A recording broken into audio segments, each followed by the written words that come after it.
Bonjour tout le monde, aujourd'hui je vous propose que l'on s'attarde sur la tendance des visages minimalistes, ces portraits abstraits que l'on voit un petit peu partout en ce moment. Pour ça j'ai réalisé 4 DIY différents, donc on commence tout d'abord par ces toiles. Donc au niveau du matériel on aura besoin de 2 grandes toiles, 2 couleurs de peinture différentes, un petit peu de marc de café avec de l'eau et un récipient vide.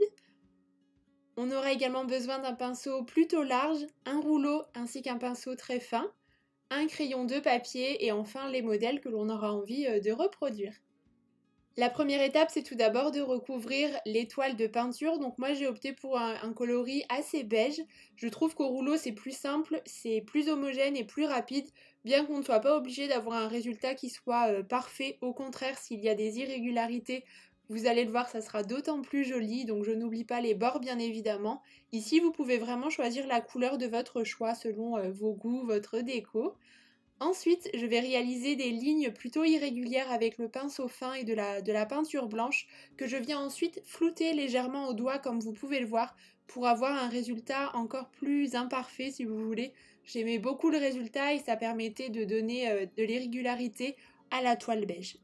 Une fois que les 2 couches sont sèches, je vais pouvoir mélanger un petit peu de marc de café avec de l'eau. Ça va permettre de vieillir un petit peu la toile et de lui donner un côté un peu passé comme vous allez le voir. Et je trouve que le pinceau assez large comme ça est assez idéal pour appliquer le mélange parce que ça laissera en même temps quelques traces de coups de pinceau et j'aime beaucoup le résultat. Une fois que c'est bien sec, je retire l'excédent de marc de café avec un chiffon et vous pouvez voir le rendu.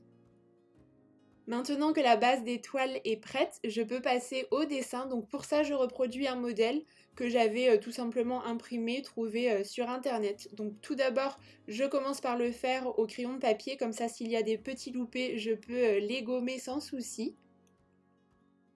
Donc ici, si vous êtes doué en dessin, vous pouvez tout à fait faire appel à votre imagination. Moi, c'est vrai que j'étais plus à l'aise en suivant un modèle. Et ensuite, vous pouvez soit repasser sur les traits à l'aide de pinceaux fins et de peinture noire, ou alors utiliser un marqueur. C'est ce que j'ai décidé de faire pour avoir un résultat un petit peu plus net et j'ai préféré. Et puis je réalise une seconde toile. Cette fois-ci, je n'ai pas réalisé un visage, j'avais envie de quelque chose d'un petit peu différent. Donc j'ai laissé faire un peu mon imagination et j'ai suivi les inspirations qui me plaisaient. Et voilà ce que ça donne. Je trouve que ça s'associe plutôt bien. N'hésitez pas à me dire ce que vous en pensez dans les commentaires, mais j'aime beaucoup l'astuce du marc de café. Ça peut s'appliquer sur plein de supports différents, mais ici, mêlé à la peinture et au dessin un peu abstrait, je trouve ça plutôt réussi. On poursuit avec le second DIY qui est très simple et rapide. Pour ça, on aura uniquement besoin d'un fil en métal et du modèle que l'on a envie de réaliser.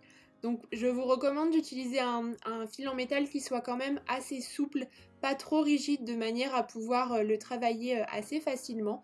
Donc je manie le fil de manière à reproduire le modèle. Je pense que les images sont assez explicites comme vous pouvez le voir. En tout cas, c'est vraiment très rapide à faire. Moi, j'ai opté pour une version dorée, mais vous pouvez aussi tout à fait prendre un fil en métal argenté, noir ou coloré.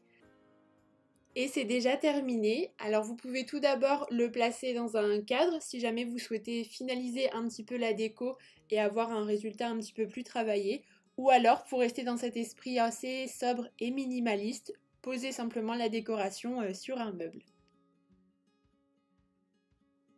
On continue avec le troisième DIY. Cette fois-ci, je vous propose de personnaliser des tote bags qui ont tendance à être un petit peu simples parfois. Donc pour ça, on aura besoin d'un ou deux tote bags, de modèles, de cordes, mais vous allez le voir que j'ai finalement changé d'avis, un crayon de papier, une grosse aiguille et une paire de ciseaux. Donc dans un premier temps, comme mon tote bag est beige, il est assez transparent, je peux glisser le modèle que j'ai décidé de réaliser à l'intérieur et par transparence, vous pouvez voir qu'on voit quand même les lignes noires. Donc ça, c'était plutôt pratique. Il me suffit ensuite de reproduire le modèle à l'aide du crayon de papier.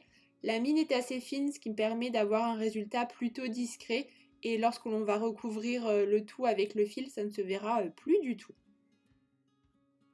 Alors comme dit précédemment, je souhaitais initialement utiliser de la corde, mais je me suis aperçue que c'était beaucoup trop épais. Donc je me suis ravisée et j'ai finalement opté pour du fil de couture traditionnel. Alors je l'ai choisi noir de façon à ce qu'il soit d'autant plus mis en valeur sur le tote bag beige. Et puis comme vous pouvez le voir, je réalise des petits points qui sont assez égaux en termes de largeur pour que ça soit un petit peu plus sympa au niveau du rendu, c'est un résultat plus homogène. Ça prend un petit peu de temps, mais je trouve que c'est quand même très sympa à réaliser. Donc à chaque fois, je plante l'aiguille à l'intérieur, je la ressors de manière à réaliser un nouveau point, et ainsi de suite. Et lorsque j'ai terminé, je réalise un nœud et je coupe l'excédent de fil. Voilà ce que l'on obtient. Je trouve le résultat vraiment très sympa. Ça permet de donner tout à fait une seconde vie à un tote bag que l'on peut trouver parfois un petit peu simple.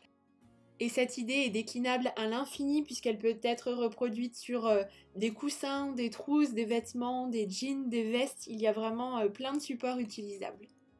Enfin, pour finir, je vous propose de réaliser cette décoration à poser. Donc on va tout d'abord réaliser une pâte auto-durcissante. Vous pouvez en utiliser une qui est déjà prête, mais étant donné que je n'en avais pas, je l'ai fabriquée. Il faudra simplement du bicarbonate de soude avec de la maïzena, un petit peu d'eau et les récipients adaptés.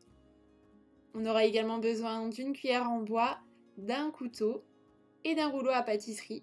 Et bien évidemment, la fiche qui nous plaît. On va tout d'abord commencer par la réalisation de la pâte auto-durcissante qui est très rapide à faire, je vous en avais déjà parlé dans une précédente vidéo. Pour ça, on a besoin d'une dose de bicarbonate de soude et une demi-dose de maïzena que je place à l'intérieur d'une casserole. J'ajoute ensuite une demi-dose d'eau et puis je mélange le tout tranquillement. Ensuite, il faut faire chauffer la pâte à feu moyen tout en surveillant bien évidemment. Et lorsqu'elle commence un petit peu à se décoller des bords, comme vous pouvez le voir, je la retire du feu et je la place dans un récipient pour qu'elle refroidisse. Ensuite, je peux la placer sur un papier sulfurisé de manière à former une boule. Alors je la sépare en deux parties, une petite partie qui va nous servir à réaliser les détails du visage et une autre qui sera plutôt la base. Donc je vais tout d'abord l'étaler à l'aide d'un rouleau à pâtisserie. Il faut quand même garder une certaine épaisseur pour que la structure ne soit pas trop fragile et craquelle un petit peu au séchage, faites attention. Ensuite, je peux découper le modèle que j'avais envie de réaliser. En réalité, il sert tout d'abord de gabarit, donc je le pose sur la pâte et je découpe tout autour à l'aide d'un couteau l'excédent de pâte de manière à avoir vraiment la quantité et la forme nécessaires. Je me sers ensuite du restant de pâte que j'avais placé de côté précédemment pour réaliser les différents traits du visage. Donc pour ça, je roule la pâte un petit peu entre mes mains de manière à réaliser des colombins très fins et ensuite je les place en suivant mon modèle. Et j'humidifie un petit peu la pâte pour qu'elle accroche correctement à la base. Je laisse ensuite sécher la création pendant 24 heures et voilà le résultat final. C'est assez irrégulier mais j'aime beaucoup l'idée.